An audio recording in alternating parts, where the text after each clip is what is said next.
Hello, it's Adam Morrison. When it comes to top-tier contracting, my go-to choice is McGillivray Environmental. I know a thing or two about excellence, and that's exactly what you'll find with Kip McGillivray and his team. They're not just any contractor, they're the best in Spokane and North Idaho. From start to finish, they ensure your project is completed with the highest quality results. With years of experience and expertise, they handle it all. New construction, meticulous repairs, asphalt paving for residential and commercial properties, excavation, and even environmental remediation. So why wait? Reach out to Kip McGillivray Environmental today by calling 208-556-6384 for your free estimate. Don't forget to mention my name, Adam Morrison, and experience the difference McGillivray Environmental brings to the table. Again, that's 208-556-6384, McGillivray Environmental. My number one choice for all my contracting needs. M4CPA is a family-owned accounting firm passionate about helping businesses and their owners create a secure future for their families. They pride themselves on the quality of their work and put their clients first, ensuring they get the attention and care they deserve. Their mission is to provide exceptional accounting services to help you achieve your financial goals. M4CPA is all about building long-term relationships based on trust, integrity, and transparency. With a team of experienced professionals, they offer personalized solutions to meet your needs. If you're a Perimeter listener, here's an exclusive offer for you. Mention the Perimeter podcast when you reach out to M4CPA and get a free business consultation to assess your financial strategies. So, if you're looking for an accounting firm that truly cares about your business, trust M4CPA. Accounting you can trust with a personal touch. Learn more at m4cpa.com.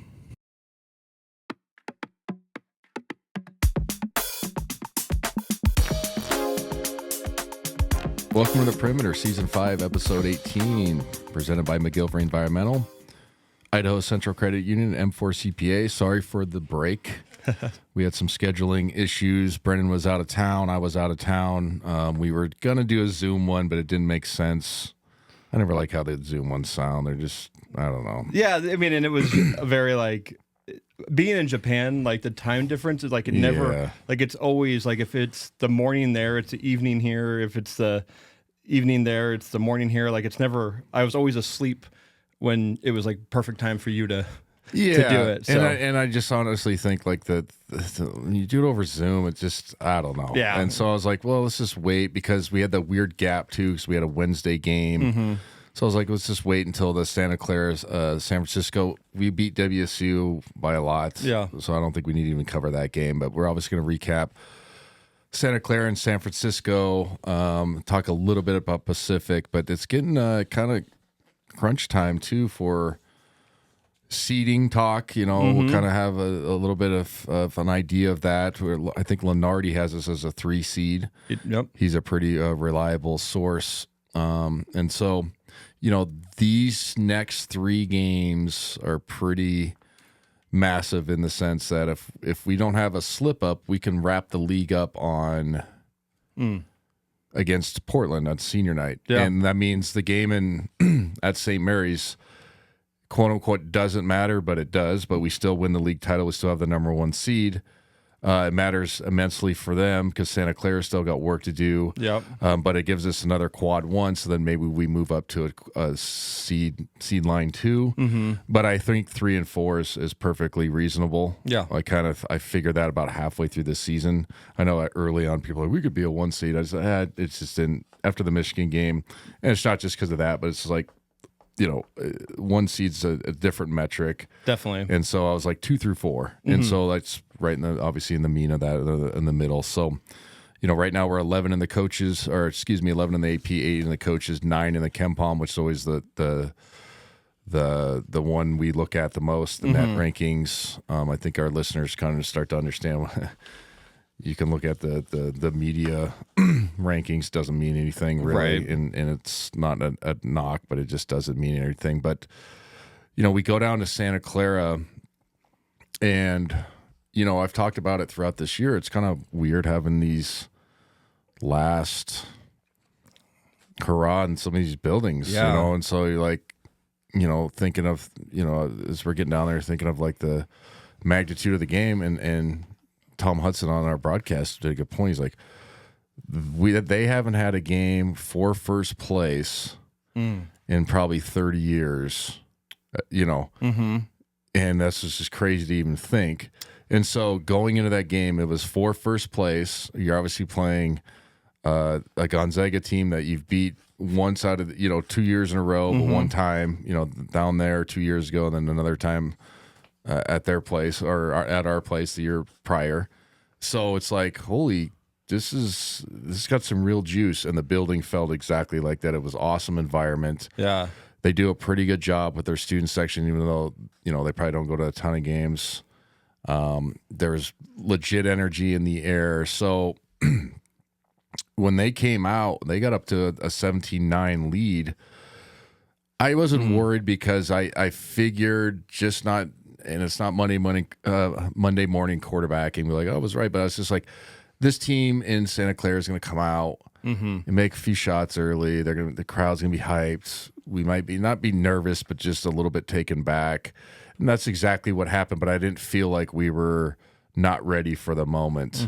And once we kind of settled our feet, it turned into a nice back and forth kind of first half. Graham was terrific in that first half. Adam Miller got himself going, which was nice to see. We'll talk about that later on, the perimeter scoring. And then Tyon had a great first half as well. So, we shoot 51%. You can never complain about that. 2 for 9 from the field. Obviously, that's not great. We win the rebounding battle. We were taking care of the basketball. They shot it all right, 15 of 33, 4 of 13 from 3. That is something that was a big emphasis in that game, was the three-point shooting for them. They shoot 30 to 35 a game. They have the ability to knock those things down. And we held them with a check. 4-13 is terrific. Yeah. And we ended up having a 5-point lead in the first half. So it was like, all right, we withstood their initial thrust. A lot of that has to do with the crowd. They got good players, you know what I mean? But it's like, okay, let's get back to business. And we looked the part. And, like I said, going to halftime with a 5-point lead, I felt good about it as just from a fan standpoint and watching it. Was like, okay, anything can happen in the second half, but I feel like we're playing under control. Graham's getting himself going, once he got over the booze and all that stuff that was happening in that game. They actually had pamphlets that they passed out. This is what we used to do. So it'd be like, number one villain of the game was Graham E.K. in a full paragraph, and then 3 other of our main guys. Then a thing on Coach Few, and then oh my gosh, yeah, like with facts, yeah, like yeah, you like yell, facts. yell at them, and yeah, but like awesome. a little bit satire in there mixed in there too, but nothing over the line. But yeah, they that's what the Kennel Club used to do. So I was like, all right, that's sweet. cool. Yeah, it was cool, and so it literally said every time he touches the ball in Graham EK, boo. And so the students booed every time. Yeah. So anyway, it was unique in that standpoint. It felt like a good college basketball atmosphere. And then in that second half, it was a back and forth game. Actually, it was a fun game to call. We ended up winning by 8, but it was 50-47 in the second half. So my point is, like, it was tight, but it was skilled play. Yeah. Graham finished with 21 and 15 on 10 of 15. Emmanuel was terrific. He goes 16 points, 6 rebounds. He plays 39 minutes. I'll get into that later, talking about the rotation and how the year progresses. But he plays 38 minutes, which you rarely see, right? And then Adam Miller goes 6 of 9. He has 21, his best game of his Zag. Mario was solid off the bench, goes 8 and 5 and 4, solid in 32 minutes, but he plays a ton of minutes. Okay. Yeah. And then Davis Fogel was 3 of 5, has 6 points, but he had that 6 points all in one succession in the second half. Yeah. Remember, he had the steal, he had the bucket before, then he has the steal, and then he had one where he caught one and dumped it off to somebody. So like 6 straight points were because of his play. And so my point of mentioning all these guys, and then Tyon 7 of 12, 20 points, 7 rebounds, is it was one of those games where mostly every guy that participated had a true impact on the game. And we ended up winning by 8, like I mentioned. That's a quad 1 win, probably. It was, yeah. It's a quad 1 win. So they have them as the last 4 in. And obviously they still got to take care of business. They still have to play St. Mary's again. I think they're at St. Mary's, so who knows? Yeah. But that Santa Clara team is good. And I was just really proud of how, solid our guys played and how they handled the road record or the road atmosphere. We were 17-27 in the second half, 63%, 1-9 from 3, not great. So overall, we shoot 56%, 3 of 18, not good again from 3, 19-29 from the free throw line. That's obviously not good. But go +9 on the glass, 22 assists, only 9 turnovers. But it was a legitimate team, hard-fought win, with perimeter play, with Graham inside, and then it gave us, basically a 2-game lead in theory in the West Coast Conference. So it was a massive win, and it was kind of cool to play in that atmosphere again. And it was a little nostalgia, sad. He was like, man, I'm not gonna come to this cool gym again and play a unique team like this, a unique university. It had a little bit of everything, at the end of it, but it was a terrific win. That Santa Clara team looks the part. I mean, they're 22-6, 13-2 in the league. Like I mentioned, there's publications or whatever the bracketologists have them as in, and I think the last time we looked, it was like they're 38 in the Ken Palm or whatever. So they're, that's the meat. If you're in the mid 30s, usually you get an at large. Yeah, 39 historically. Right now. It's usually not almost guaranteed, but it's hard to keep you out, right? So it was a nice win. We did a good job on their main guys for the most part. They've got a good team. That Hammond guard is good. Mahi's a different matchup inside. I love the big kid, Abuye, even though he didn't score well. His just athleticism around the rim is unbelievable. He looks like a and I got to say this right, but he looks like an NBA backup center, backup big. Like, it's just his length and then the springiness. Obviously, he's going to gain a little weight, but there's a lot of thin guys in that league that can just run and jump. And he looks, you know what I mean? Like, and Huddy understands the game, but he's like, holy cow. I'm like, and Huddy's like, that's what NBA guys look like. I'm like, yeah, they're everywhere. But that once you see one in the college game, you're like, oh, there's one right there. You know what I mean? Yeah, you just go, oh, there's one right there. And he has that look because he scored, I think, the first 4 for them. Remember, it's just offensive rebounds, and it was like, oh, he's on the other side of the floor. Then he goes and gets it, and just springs up. You're like, yeah, that's what that league is full of, and so he'll get a chance. Very good win. There would be a tough out. Whoever, hopefully, they get on the other side. Yeah. But now St. Mary's, assuming we take care of business against Pacific. And then against Portland, I know Portland beat us. Yeah. And so that's not going to be a walkthrough, but it's going to be senior night. I have imagined we're going to do all right. It'll be curious to see who's fighting to get on the other side of that bracket. Yeah. Because we've, you know what I mean? It gets kind of interesting because then if they obviously finish second in the Santa Clara, then that means we'd play St. Mary's. It goes, or we'd play Pacific if it holds, and those two teams, Santa Clara, St. Mary's, have to beat the crap out of each other. Oh, that's so true. Yeah. On semifinal night until we get like San Francisco, right? Yeah, no, we would get Pacific's in 4th right now. Oh, they're the 4th right now. They're in 4th. Wow. Yeah, so it's interesting that it would be finally not finally is the wrong thing because when BYU was there. But it literally used to go, okay, hey, that first round game, nobody said it out loud, but like the 1-4 is a big difference than that 2-3 because it used to be BYU and St. Mary's that beat the crap out of each other. Yeah. We'd play San Fran or whatever.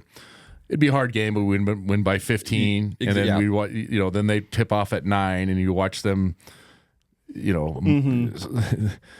the piss out of each other, and they're like, oh yeah, you got to play us to get to the tournament, you know what I mean? So like it was a real advantage, but terrific win. We did the weird WCC schedule. We played San Francisco on Wednesday, so we flew back in town for a day and a half or whatever it was, and then go right back down to the Bay. And we played, this is the third year in a row playing the Chase Center. And again, this whole deal is about money, and that's not a knock, but you got to pay bills. But it was really disappointing not to play one more game in War Memorial. That's one of the coolest gyms on the West Coast. I don't care what anybody says. Like, it's on the hilltop. It's like a unique atmosphere where you kind of just walk up. Like, it's like in a neighborhood. Right. It literally is like in a neighborhood. So, like, you just walk up and you're like, oh, there's a Division I basketball, right here. And then you walk in and you're like, oh, Bill Russell played here.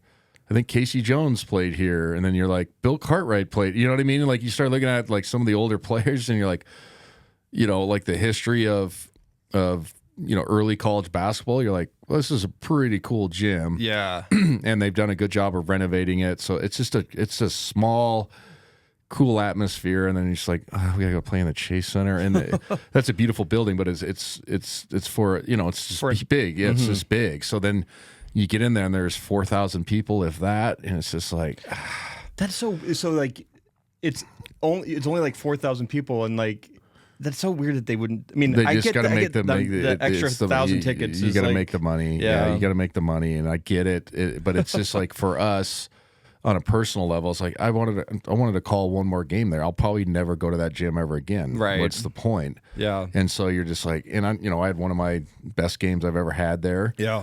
As a junior, and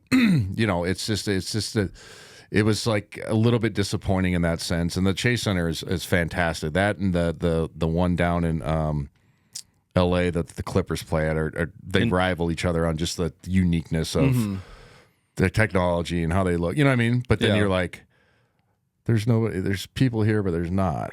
Yeah. So you're just like, okay. And San Francisco was dangerous because they had a shot to beat us up in Spokane. That's one of the games Graham didn't play. So we were playing pretty much small ball, but they've been really struggling as of late. I think after that game they lost 5 of 6, I think, if my memory serves, and just not playing good basketball. And it kind of showed like early on. They had a little bit of fight, but we were just too much inside. Graham had another terrific game, but we were flying around, doing a much better job. Defensively on Beasley, remember he had a big game up here, and they went 14 of 28 in Spokane. Yeah. And 9 of 15 from three. Yeah. And in the second half, I'm getting ahead of myself, not finishing the thought. And so my point is the emphasis down there was like, just take away the 3 line. They don't want to throw it inside. They're a perimeter team, and a lot of these WCC teams are, but this is an analytic. We got to make threes. We got to shoot a ton of threes. And we did that in the first half. We didn't play pretty.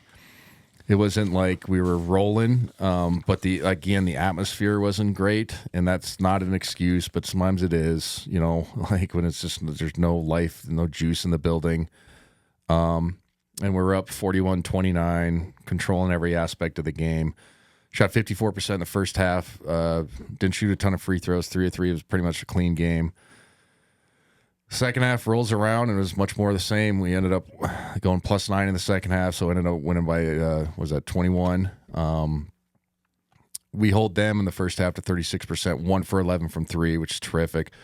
Second half, 9 of 26, 4 of 13, so we didn't allow the same thing to happen in the first games to get hot from 3, to get back in the game. And they shoot 20 of 56, 35 overall, so defense was terrific. We're -1 on the glass, but the context to that was, if you watch the game or listen to it, I think the first possession they missed 4 layups in a row. Do you remember that? They literally missed like 4 point blankers. But got all the rebounds. So then you look down like the first media timeout, I was like, oh, it's 7-1 rebounding. Oh, okay. You know what I mean? Yeah. So sometimes there is context to that. But we took care of the basketball, 19 assists, only 7 turnovers, 11 steals. I said Graham had a terrific game, 10 of 17. 22 points. Emmanuel backed up at 16 points with 8 rebounds, 12 points, 6 of 11, so efficient again. 4 steals. He's been terrific. You've seen him move in the more in the lineup. Jalen Worley got back to playing better. He's had a thigh issue. I don't think it's never been announced. Okay. But if you've watched, he's had a pad on his thigh. Okay. I did not see that. Yeah, like the Santa Clara game, he was limping, and it was like, that's why he didn't play very much. It wasn't like he didn't look explosive. Yeah. And now that last game, he was probably 75% or whatever, and he looked better. So he's going to get back to help. But he took like a stinger in the Portland game. So it was just been bothering him. So if people are wondering, like, why is he not playing? It's because of injury. But he got back to playing good, and he's a tough ass. And Adam Miller falls up that 21 with a good, efficient game, 4-6, 9 points. Davis Fogel was good, had 8 points, 5 rebounds in 24 minutes. Tyon played okay. And then, kind of the big thing, not a big thing, but something that's noticeable was we started Mario. And he didn't, that's a lot. The first time he started since the Oregon game. If everybody remembers that, the one in Portland, and Braden Smith had a good game off the bench. Remember that that one, but that was the game that Mario was sick, and he had that. Remember, he had like that 3 game where he wasn't very good. Yes, he was sick, he was sick or whatever. It just really affected him. But he played terrific. He was 4-6, 2 of 3 from downtown, made all 4 of his free throws, 14 points, 6 assists, only 1 turnover, 4 rebounds. He played 33 minutes. So like I said, we go 54% overall, 5 of 17, not great again from 3, only -1 on the glass. That one was an asterisk. We're a good glass team. So it was a really good win. Now, is San Francisco having a great year? No, but it was one of those scary teams in a neutral building. And then if you look at all their, main guys, only 2 guys scored in double figures. All right, and we hold Beasley, who's probably one of the better guards on paper or on stats in our league. He goes 1 for 5. We don't even let him get a 3-point, a field goal attempt up. So they got the message there. The Riley kid, the lefty for them, looked good. He has 16 points. And then Legend Smiley from, I think he played at Garfield or whatever, Washington State kid. So I always root for those kids. He had another good game. He had 10, but he had the good game up in Spokane, like 16 or 18. So what I'm trying to get at is a great road trip with a flight, with a 1-day break. Everybody's always clamoring about saving money, but let's fly again. You know what I mean? It's just whatever. It does, like when you mentioned earlier in the season that like that WCC is messing with us. It seems like just, that. The conference great. It is, and like when I'm talking about the nostalgia stuff, I really mean it because I've been around this league 20 years. Being from Spokane and then obviously starting to call games, but playing in it. Like these gyms are fun. You don't get these atmospheres at a lot of places. And there's a real nostalgia into small college gyms, walk-up arenas, and then going watching high-level hoops. That part sucks. Yeah. But also, like I get where people have to, you got to pay bills. Yep. And that's just how the world works. But, San Francisco just hasn't had a great year, but they've always been a kind of a thorn. Not that they beat us, but they always give us a good matchup, and especially in War Memorial. So I was like, man, I want to play them one more time there.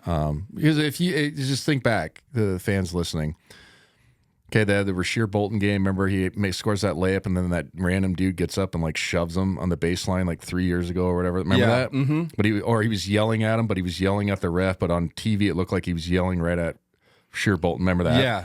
Okay, and then remember in whatever one of our really good teams, I think it was Perk and BC and Rui, that crew. Remember, we had to score like 4 points in the last minute to beat them down there. You know what I mean? Yeah. Like, we've had some sneaky, like, it's hard to win in this gym, some good ones, right? Definitely. So, like, and I've always talked about, like, especially from a broadcasting standpoint, I know some of the fans would disagree, but I rather call those, even if we don't play good. Even the Portland game, I was kind of like, oh, this is kind of fun. Yeah. You know what I mean? Because I'm just like, well, let's see if we can get out of it. Oh, we couldn't. All right, move on, guys. But you know what I mean? So, like, it was a little bit sad that we didn't get to end it there. But another good trip of good, solid basketball. Our guys are really, coming together. Graham, 8 straight 20. The Perimeter will be right back after a word from our sponsor. It's time for Home Team Rewards. Zag fans, get your Bulldog branded ICCU Premier Rewards Visa credit card, the only card where you can earn rewards for everyday purchases while giving back to Gonzaga University. Choose from a Visa Rewards card with a lower rate or a Premier Rewards card with maximum rewards. With no annual fees, card control, and next-level security, you can spend smart from tap to app. Zags, rejoice! Find your card at iccu.com/GoZags on approved credit. Good, solid basketball. Our guys are really, coming together. Graham, 8 straight 20-point games. I think Huddy said it on the air, and I'm just saying because I did it my junior year, and Derek Ravio did it the year his senior year. So the year after I left, he did it 8 straight games of 20 points. So that's a unique record to have. Yeah, definitely. You know what I mean? Where you have a stretch, and people think it's, you get the ball all the time, you score. It's harder than it looks, man. You know what I mean? Like, it really is, and especially when you're the main focus on the scouting report. And then somebody just have an off night. Like, it just doesn't go in, or sometimes, you're getting double teamed, or, defense is helping. You got to make the right basketball play and throw it to the right guy. Right. You know what I mean? Like, you got to throw it to the person that's open. Like, that's part of hoops. And then you look up and you're like, well, you had a bad game. You only had 14. Like, I actually probably played the right way and we won. You know what I mean? So that stuff always takes a part of it. But Graham Ike has got to be considered to be an All-American at this point, in my opinion. Like, the way he's strung together these games, especially with Huff being out, the efficiency he's shown. I'll be really surprised if he doesn't get on some sort of All-American team at any level. And then it's going to be tough if I'm the league. I know he missed 3 games, but if you look at his body of work, hopefully he continues to play well in these last 3. Yeah. How he's not the league MVP. And that's not a taken away from the Morrison kid, is the one that comes to my mind for St. Mary's. But you usually go the best player on the best team. You kind of have to. You kind of have to, and that's not a homer. That's not a homer stance. It's not. It's just a realistic stance of, hey, he's strung together some pretty good games in this league consistently, and that kind of leads me to the question about the McGillivray's Foundation Player of the Week. I brought up a stat that Ike has won his, after this last week, won his 5th Player of the Week not in a row, but of the season. Like, how much do those play into winning the award? Like, there's no one else that's a good question. Sniffed 5. Yeah, that's and that would be something that I think an SID or somebody would have to put into the notes to the voters. Yeah, he has won in bold, italicized. He's won 6 Player of the Week awards, so he probably is the MVP. So, do you vote in that? No, I don't even know who does. I think the coaches do. Okay, and then. That's a good question, but no, I don't get a vote.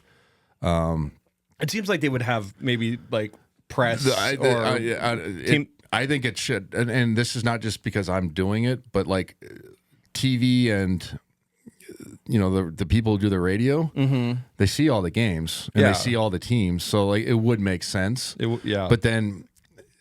And I get where this could get probably some people would just homer vote the entire time, and I would have some slight bias, but I wouldn't go well, that guy plays at St. Mary's, I'm not going to vote for him. I would never do that. You know what I'm saying? I just wouldn't, because I just think that's unfair. And there's good players in this league. There really is.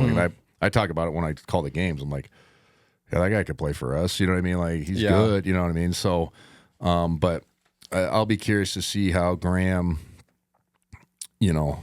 does. Right now, Graham is averaging 19.9 points per game in the WCC, and the next player below him is Morrison at 19.1. So yeah, I mean, I think Graham's is now. We have 3 more games. Yep.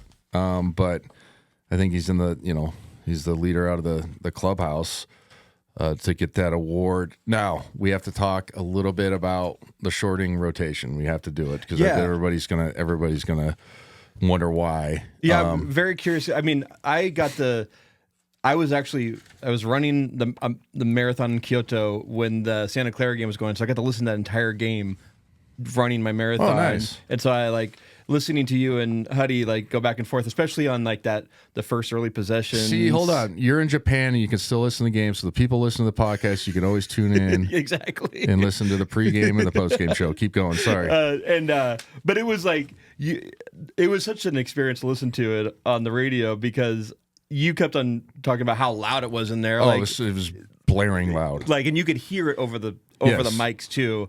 And And I was just like, this has like really good atmosphere, and I'm just listening to it on the radio. Yeah, it was terrific. It was awesome. Honestly, it felt good. It was like, hey, this is a good way to go out. Obviously, winning helps that. Yeah. But it was just a great college basketball environment. And, you know, I was really, really pleased. But, you know, we started Braden Smith, and then the next game against San Francisco, Mario got the starting nod. So we've gone back and forth this entire season on that. I think it's something that is part of like a deep team. I think both have given you different options and how they look personnel wise, and just you know what they can do to different defenses. It's different. Yeah. But I think at this point Mario's playing a little bit better, so it makes sense. Yeah. But it's nice knowing that you have Player of the Year candidates, you know, in the Patriot League coming off your bench. You can run the second unit. I'm talking about Braden Smith.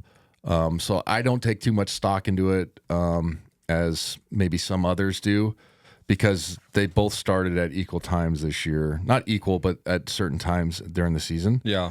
So it is what it is, but rotations always get shorter. As the season progresses. That's exactly what always I was doesn't. And, thinking about. You know, Manny's playing terrific, so he's getting a tighter run. Tyon as well. And then, you know, the beauty of having like a Jalen Worley, he can be your third de facto guard. So if one of them's not playing well, you just, okay, now he's your backup guard, even though he's your starting four. That's why he was such a great add to this team was, you know, because I remember when he first got here, people were like, he can't shoot. How is he going to play? Like the coach's staff knew what they had. They're saying, we don't need him to shoot. We need him to be a junkyard dog and run the show, and then, you know, scores 10 to 12 points that he does on his little float games and all the tip-in stuff. And so personnel wise, we have, you know, a pretty good feel on how to counteract different situations offensively. You know, so it'll be curious to see how many minutes certain guys get as the season progresses, but I'm not surprised with some guys getting more minutes than the others, because you just you shorten your rotation as the year progresses. And some people get the short end of the stick per se, but that's just how it goes. And I wish there was a different way to put it. But it's natural. And I've always liked how much what's the word, like depth we've had. Yeah. But I've always been like, I'm a 7.5, 8.5 rotation type of guy. Yeah. As a coach. Now, obviously, I'm not coaching Division I basketball, but like I wanted my players to be on the floor, knowing that if they make a mistake, like my best players, they can still stay out there. Obviously, not counting foul trouble or a weird matchup, but I want you out there like in a complete rhythm, knowing that you can make a mistake and still continue to play. And then, but start, you know, now you can roll and start producing. I think that's what Coach Few's going to get to, and you've seen that in the last two games. Yeah. What type of dimension does Manny add to the team with all the additional playing time he's been getting? Well, he's our best wing defender not by far, but he's him and Jalen. He gives you a unique, strength defensively. He really does. He's actually shot it good in spurts from three. Yeah. He really has. He's had some games where he shoots it well, and he's capable. Yeah. And then he's actually added the like rip drives and made those little floaters. And then like usually once or twice a game he gets like a tip in, or like, you know, a guy falls down and he gets like a gross layup. Yeah. You know, those things add up. Yeah. Like those type of plays.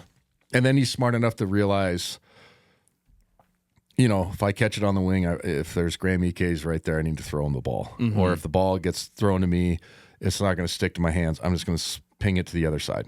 And that's winning hoops. Like that's not just the stuff that doesn't show up on the stat sheet, but coaches know that with certain units, certain guys. That's why when you watch NBA games and you'll see certain guys and, you know, you see the idiots online like, how's this guy still in the league? You're like, well, if he's on the second unit and the second unit is a really good second unit, he's part of that second unit. You know what I'm saying? Right. He knows who to throw it to. He knows when to kick it, you know what I mean? Like that's part of the overall like beauty of of hoops, but having certain different lineups. And I think Manny is one of those guys, but he's also capable to score 10-plus points. Mm-hmm. But if you watch him, he's good enough to guard ones by far. He's our best guy getting over the top of screens. Like, he never gets screened. Yeah. And I've told the story before. You know, I remember when Blake Stepp played. I played with Blake Stepp for a year, and he ends up getting drafted by the Minnesota Timberwolves. Like, he was a terrific player. And I can't remember what we were at a pickup, or we were somewhere, and John Stockton was with us. I think it was at the end of the year award banquet thing, and we're off to the side or whatever. And Blake literally asked him, like, what do I need to do? Like, just ask him, like, what do I need to get prepared? And like, one of the main points John said was like, can you get over ball screens by yourself? And and I was I was 19 years old, but it made me like, oh yeah. Because if you can get over the top by yourself, then there's no weak side help. Your big can just go into a plug, or you can hug up and take away the pick and pop. There's no penetration. The whole play is fucking dead. Yeah. So if you have guys like that are good enough to not get screened and fight over the top, it takes away so many actions and disorganization that the offense wants to get the defense to. Yeah. Then you get on the floor. Yeah. And so Manny does that. And he's really good coming off, you know, even DHOs. And he's just a super tough. Look at his body. Yeah. He's ripped. He like, he's like, when he's on the court, he's a specimen. And He is. like, he's just like, he's all over the place. And I think watching him, he has that, he just brings energy to the court. He brings energy, and he has a Zag feel. Yeah. You know, kind of just lunge pail a little bit. And like I said, he's a capable shooter. The only thing that my complaint with some of his game recently, in transition, he falls in love with the Euro step, and I've complained about that a ton. The Euro is overused, in my opinion. But anyway, it just is. Yeah. Like, if people get power outages, and you can see it coming. Like, I just wish he'd sometimes just go down, shoulder a guy, and go off two and smack it off the glass. You know what I mean? But that's here nor there. That's about the only thing that I've seen recently that I complain about, especially live. I'm like, you know, he had a couple where he Euros, and then, you know, the guy strips it, and it's still our ball. But it's like, nah, just literally shoulder the guy, not out of your cylinder, but just shoulder and just lay it up. Yeah, it seems like taking that closer shot is a higher percentage, and it just seems like easier than trying to do the Euro. When you do the Euro, it's a long step, and then a lot of times your third jump, unless you're an unbelievable athlete, is not upwards, it's outwards. So we used to call it a power outage. So then your third jump, if you can time it as a defensive player, you can jump back, and you can still stay in your cylinder and wall. Usually it turns into a punt. Now, if you come down with a base and still just do a 1-2 step and gather, now you're going upwards instead of outwards. Yeah. But everybody's taught all these young kids, and I get it. It's a terrific move in traffic, but it's just everybody's Euro. Like, I've seen it on the girls' side too. I'm like, just come down, sweetheart, and just go off a jump stop. I told my own daughter, I'm like, just jump and from 4 feet and just make it from 4 feet. You don't have to get to 2 feet. Anyway. Yeah. But Manny's been terrific. That's why he's playing more minutes. Adam Miller as well. Yeah. Has shot it better, and he's starting to hit the little mid-range. So yeah, the rotation's definitely gotten tighter. The question I got to ask that I've seen everywhere, it hasn't been asked directly to us, but I think we'd get in trouble if we didn't address it, is where's Steel Venters? That I don't know if something's bothering him injury wise. I think these just last two games, those other two guys were playing good. Yeah.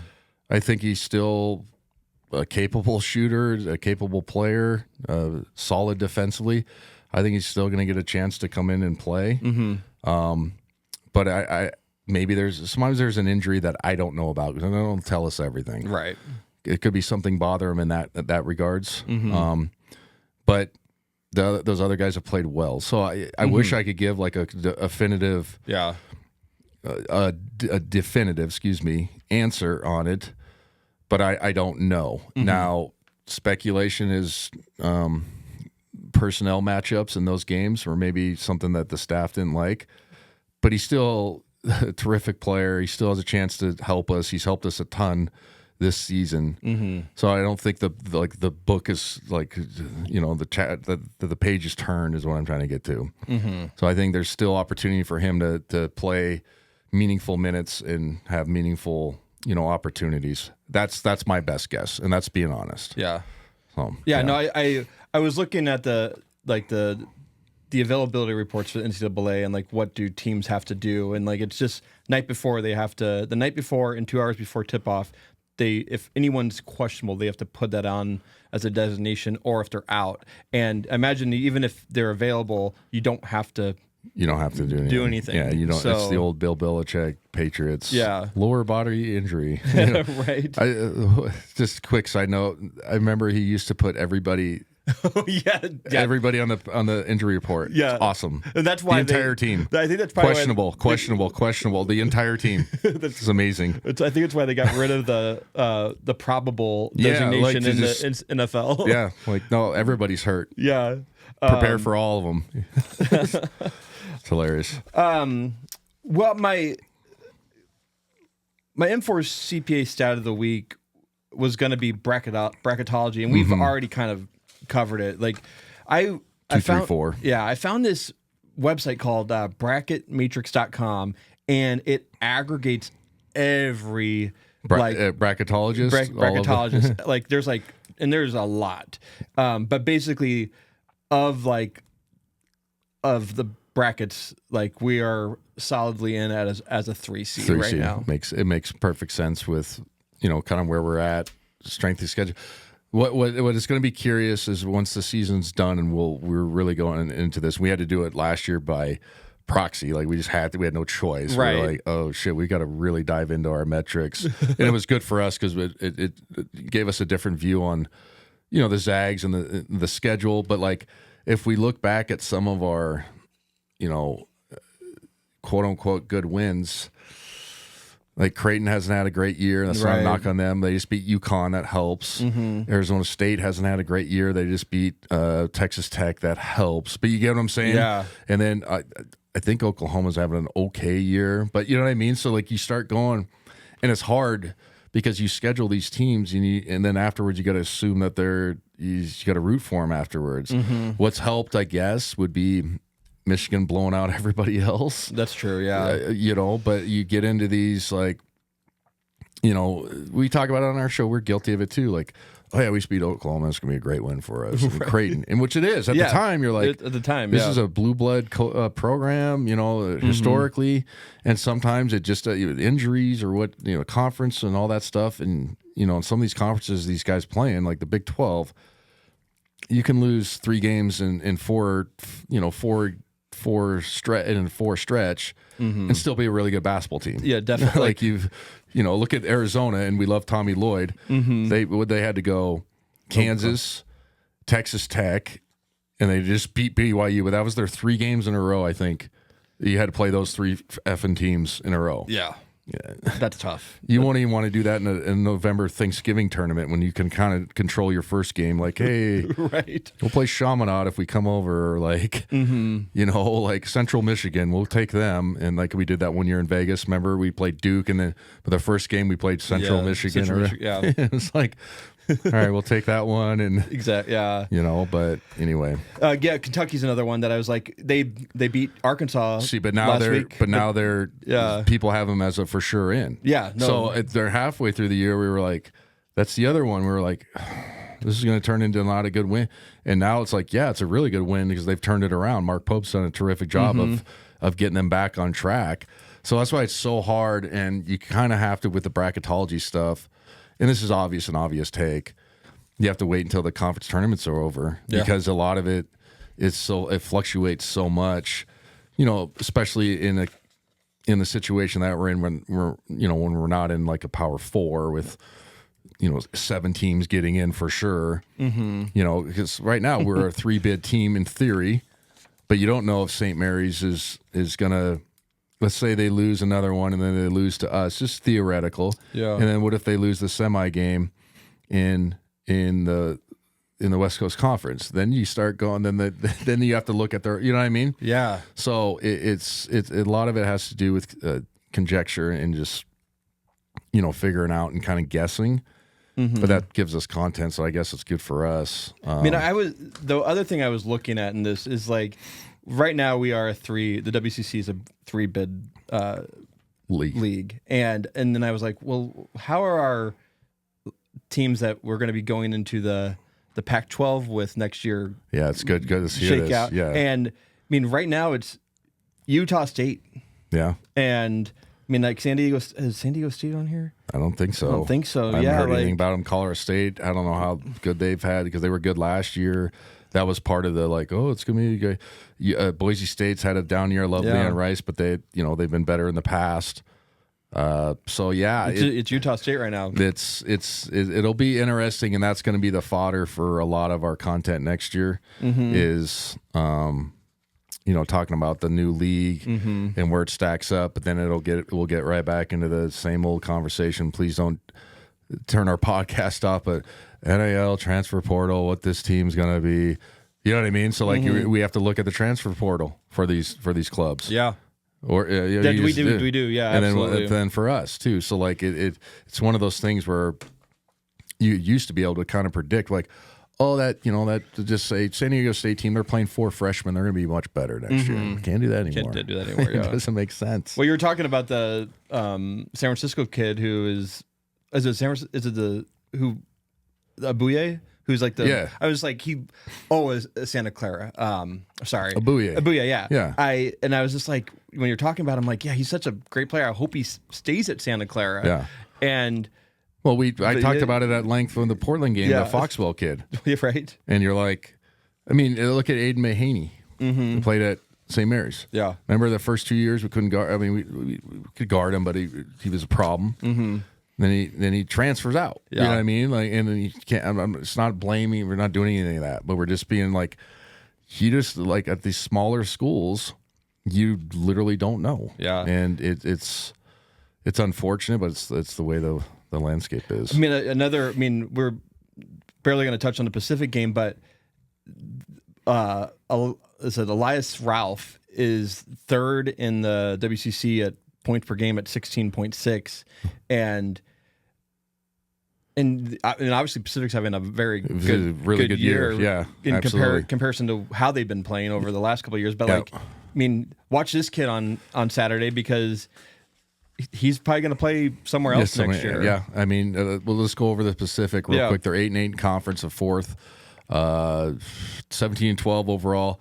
That's good for them, and that's not a looking down. But in the years past, that's a really good record for where they've been. And you said this, Elias Ralph kid is playing terrific, 16.6. He's shooting 41% with volume from 3, 49 from the field, 88 free throw shooter. 6 rebounds a game. So you're sitting there and they're probably thinking the same thing, like trying to drum up some NIL for this kid to stay here. Yeah. But this is a real basketball team that we're going to have to go beat. And I've talked about it in the past, and especially if you listen to our broadcast, Pacific has always given us weird matchups compared to everybody else at the WCC. We had this, I think it was Huddy always makes the point, I think it was the 21 team that was undefeated, was down 8 at halftime at Pacific, or it was either the 17 team or the 21 team was down 8 at halftime one time.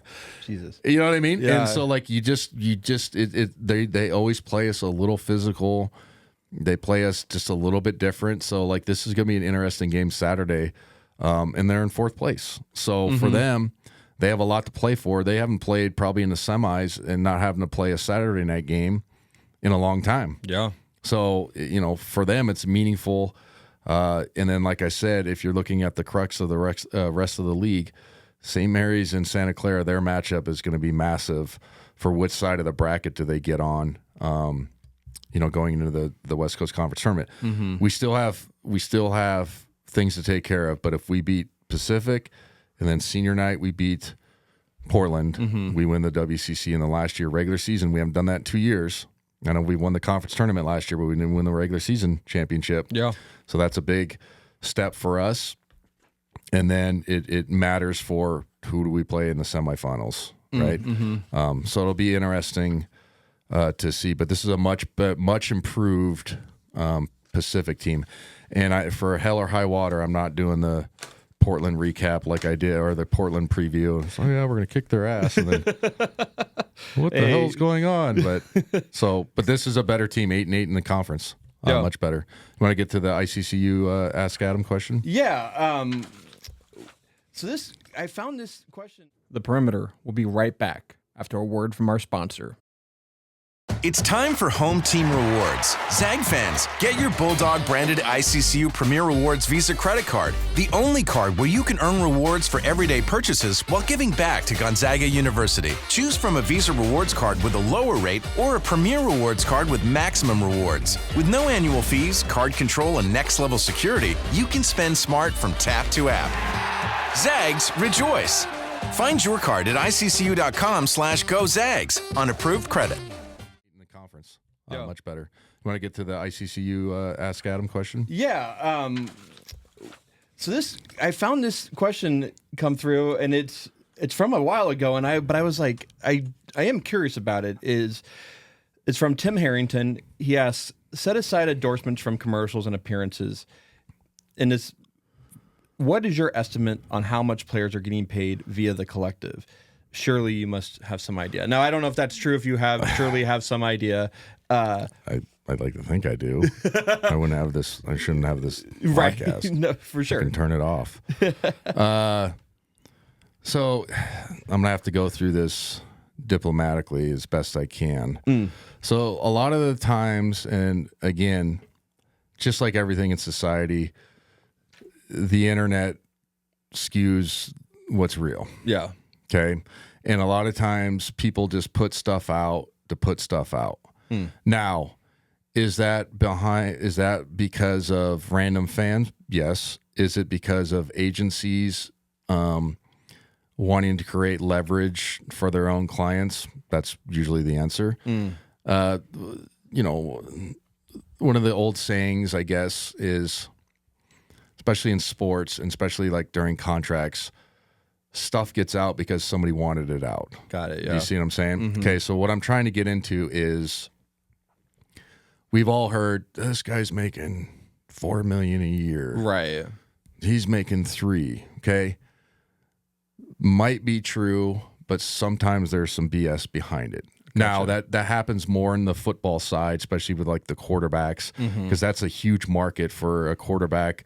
Some of them that are not going to play ever again because there's a minor league now, but you know what I'm saying? Right. You better go get your money now especially in that sport, right? Definitely. And if you're not like an NFL quarterback, you're not an NFL quarterback. There's no way to like sneak into that position. You know what I mean? And so my point is, a lot of the nuance or the BS gets thrown out there. Now, with these collectives, they vary from school to school. And now you've seen, I don't know if you've seen, like the University of Utah is doing like I'm not phrasing this the right way, but basically like private equity is going to control their collective.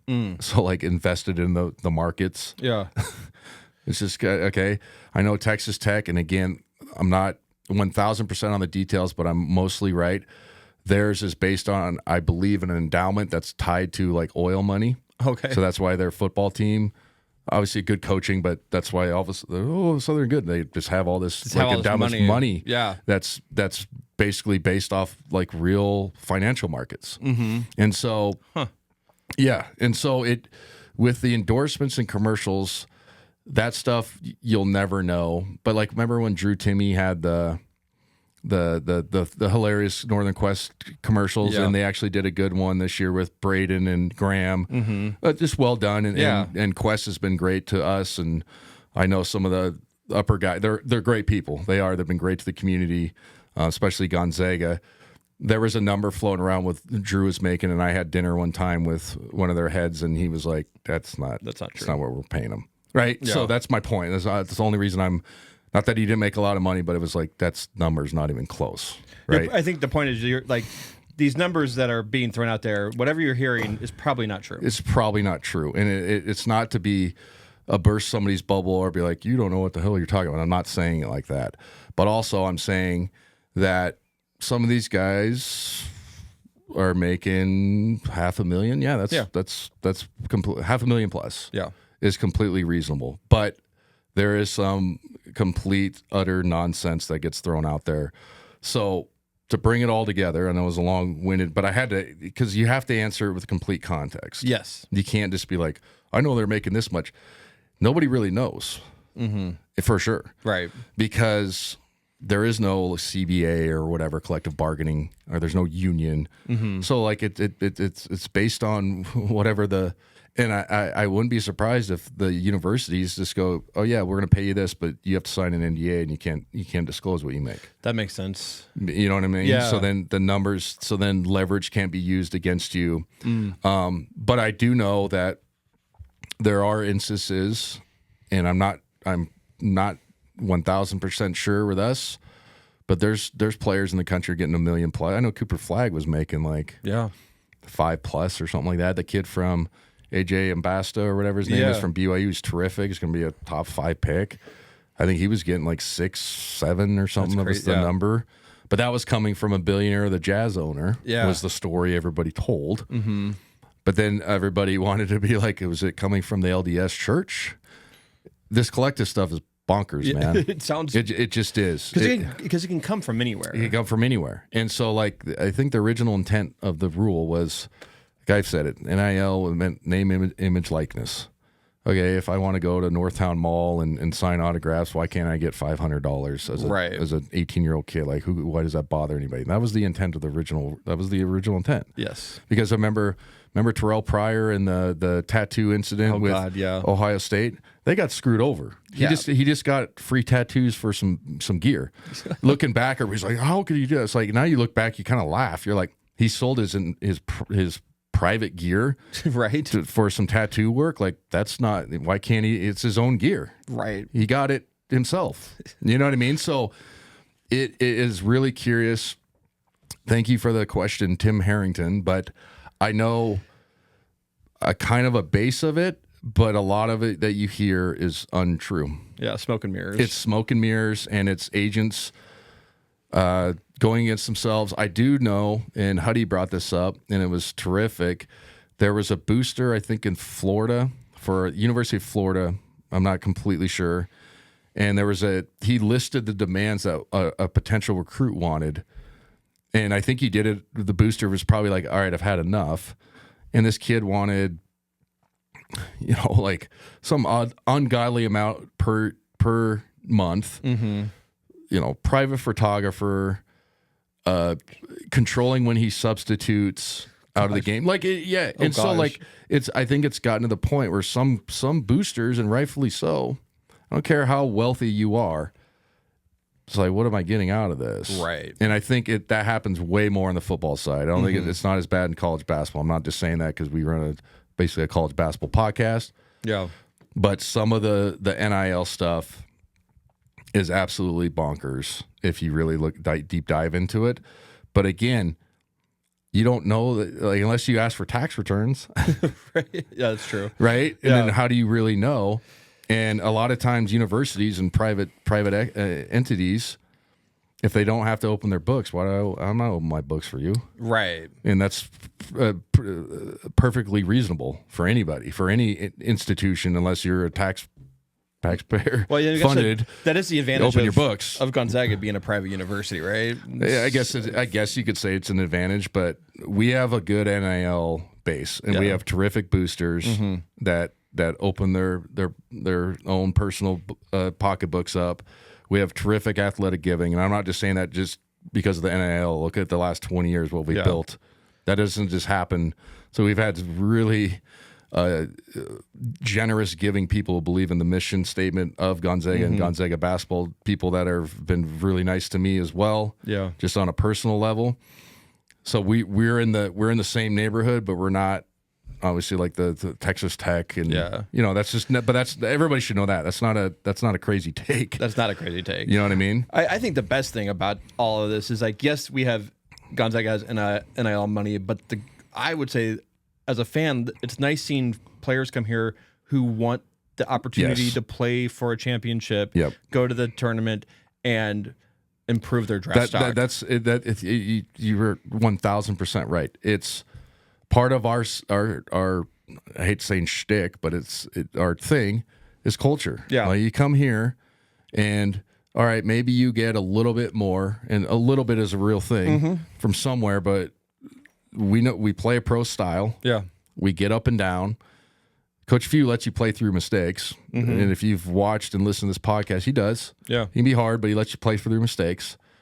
And a lot of guys have gone to the draft since in his era, especially the last 10 years. Yeah.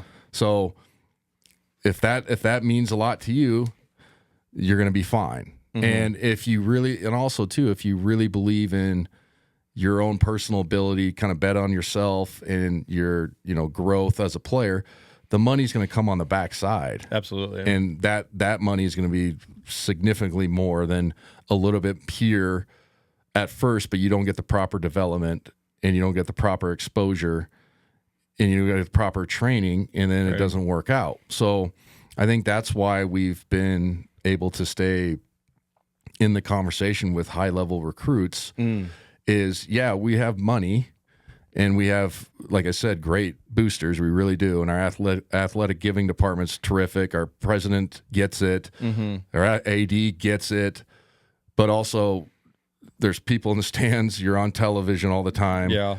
And we play a pro system, and some pretty good players have played here. Like, so if you don't want that, then I'm sorry, we don't want you either. Yeah. You know what I'm saying? So terrific question, and I know it's a long-winded answer, but it really is.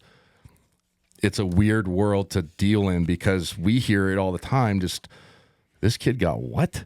And I'm not talking about our guys. No. But then you're like, and then you go talk to the radio guy or whatever, and they're like, no, he got X amount, and you're like, okay, it was complete bullshit. And it's good money, but you're also like, sometimes it literally is, agents putting stuff out there to leverage their way up to a different deal.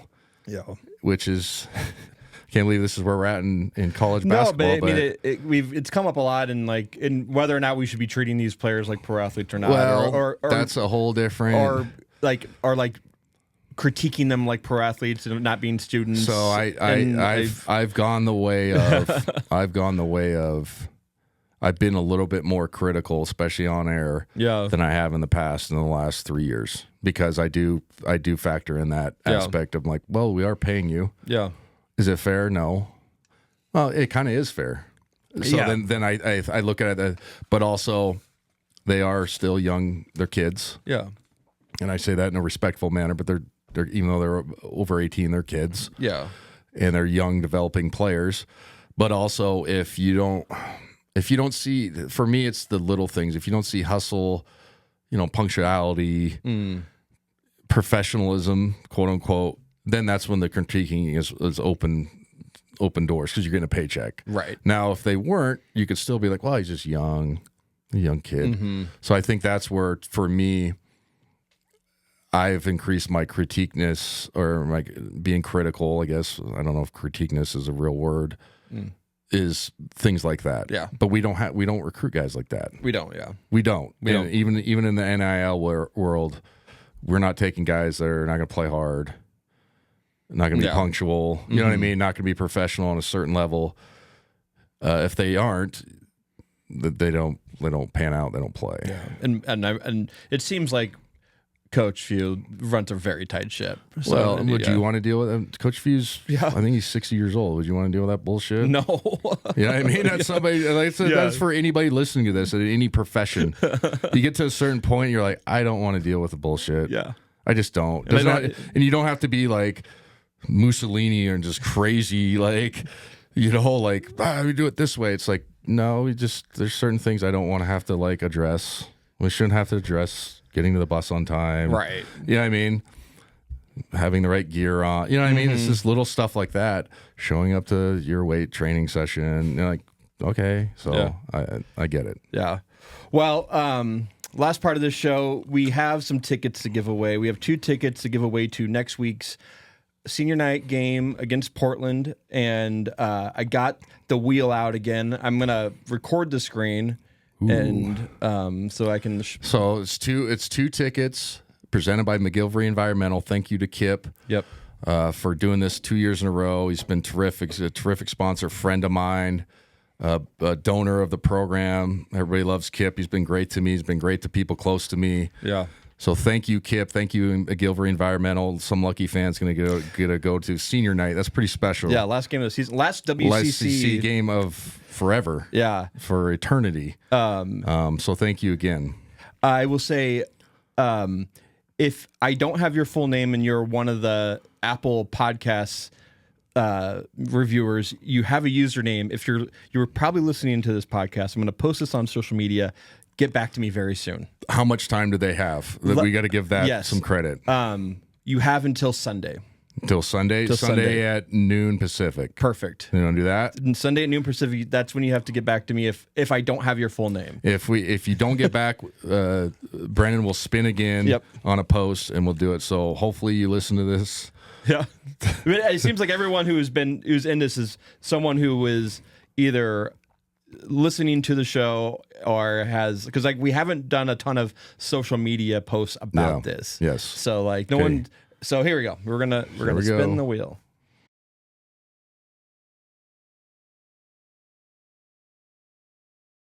All right. The winner is _Todd. I guarantee this is from either Instagram or hopefully this is from Instagram. But if it's from Apple Podcasts and it's _Todd, all lowercase. Send me a screenshot of your review if you haven't already. I'm going to go look at this right now and try to contact this person. But if you're listening and I haven't contacted you yet, contact me. You have until Sunday at noon Pacific time. Noon, yeah. Pacific, yeah. Pacific. So awesome. Congratulations _Todd. Yeah, and I will. I'll come see you at the game, and definitely if whoever wins, we'll try to get you down and say. Yeah, you come say what up to us. Last year we had the winner and took a couple pictures and say what up and tell them thanks for listening. We really do appreciate again McGillivray Environmental for setting this up. Kip's good dude, and it's very generous of him to do that. And it's also cool for our listeners a chance to go to a game. Yeah. Honestly, it's hard ticket to get, obviously. So, thanks to our sponsors, McGillivray again. Idaho Central Credit Union, M4CPA will be back next week with a recap of Pacific. Are we going to go to Portland? Or are we going to wait before? I think, we should probably just... my idea was that we would just go back to normal schedule. That way we can talk about Portland senior night, and then senior night. Yeah, and then, good call. So we'll be back Monday. Yeah, we'll be back Monday. Shorter episodes, we'll have Pacific, but we'll start breaking down kind of our outlook. I know we've done bracketology, but we'll start deep diving into the numbers compared to other 3 seeds, 2 seeds, 4 seeds, kind of where we stack up, and then kind of guessing where we might be as far as regionally. I know there's stated slots and all those things of all those nature. Thank you.